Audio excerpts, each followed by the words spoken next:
கர்த்தருடைய பரிசுத்தமுள்ள நாமத்திற்கு ஸ்தோத்திரம். இன்றைய நாளின் கர்த்தருடைய வார்த்தையாக மத்தேயு எழுதின சுவிசேஷம் 3வது அதிகாரம் 17வது வசனம். அன்றியும் வானத்திலிருந்து ஒரு சத்தம் உண்டாகி, இவர் என்னுடைய நேசகுமாரன், இவரில் பிரியமாய் இருக்கிறேன் என்று உரைத்தது. எனக்கருமையானவர்கள், இந்த இடத்திலே கர்த்தராகிய இயேசு கிறிஸ்துவை குறித்து வேதம் சொல்லும் பொழுது பிதாவாகிய தேவன் சொல்லுகிறார், இவர் என்னுடைய நேசகுமாரன்.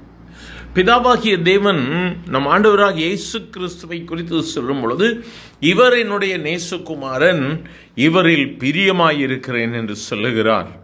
எனக்கு அருமையானவர்களே, எவ்வளோ அருமையான ஒரு சாட்சி பார்த்தீங்களா? கர்த்தரை குறித்து பிதாவானவர் சாட்சி சொல்லும் பொழுது, இவரில் நான் பிரியமாயிருக்கிறேன் என்று சொல்லுகிறார். இந்த வார்த்தைகளை கேட்கிற எனக்கு மிகவும் பிரியமானவர்களே, கர்த்தர் இதே சாட்சியை நம்மிடத்தில் எதிர்பார்க்கிறார். நாம் அவருடைய பிள்ளைகளாக இருக்கிறோம், அவருடைய கையின் கிரியைகளாக இருக்கிறோம், அவரால் நாம் வளர்க்கப்படுகிறோம், போஷிக்கப்படுகிறோம். அப்போது தேவன் நம்மள்கிட்ட என்ன எதிர்பார்க்கிறாரு? அவருடைய பிள்ளைகளாக, அவருடைய காணியாட்சிக்குள்ளாக இருக்க வேண்டும் என்று சொல்லி அவர் விரும்புகிறார். இந்த நாளிலும் ஆண்டவர் நம்மை குறித்து இப்படியாக சாட்சி கொடுக்க வேண்டும். இவன் என்னுடைய மகன், இவன் என்னுடைய மகள் என்று சொல்லும் பொழுது அதனுடைய ஆசீர்வாதம் மிகவும் மேன்மை உள்ளதாக இருக்கும். ஆனால் இந்த வார்த்தைகளை பெற்ற உடனாகவே இவர் என்னுடைய பிரியமானவன் அல்லது இவர் என்னுடைய நேசகுமாரன் என்று சொன்ன உடனே அதற்கு பின்பதாக உள்ள வசனங்களை வாசிப்போமானால், சோதனைக்காரனாகிய பிசாசானவன் இயேசுவை சோதிக்கும்படியாக வருகிறான். அவன் சொல்ற முதல் வார்த்தை, நீ தேவனுடைய குமாரனே ஆனால் இந்த கல்லுகள் அப்பமாகும்படி சொல்லும். பாருங்க, நம்ம வாழ்க்கையிலையும் நம்ம ஆண்டவரை ஏற்றுக்கொள்ளும் பொழுது நமக்கு நிறைய சோதனை வரும், நிறைய பிரச்சனை வரும்.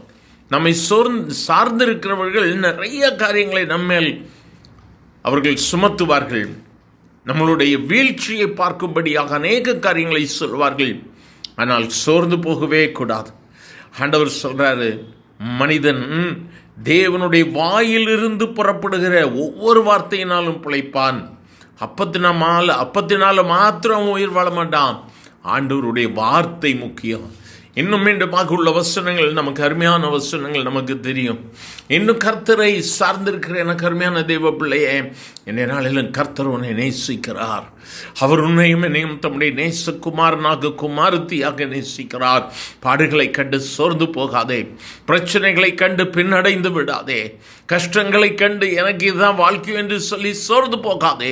இந்த உலகத்தில் உங்களுக்கு உபத்திரவம் உண்டு, ஆனாலும் திடன் கொள்ளுங்கள், நான் உலகத்தை ஜெயித்தேன் என்று சொன்னவர் இதோ உன் அருகில்.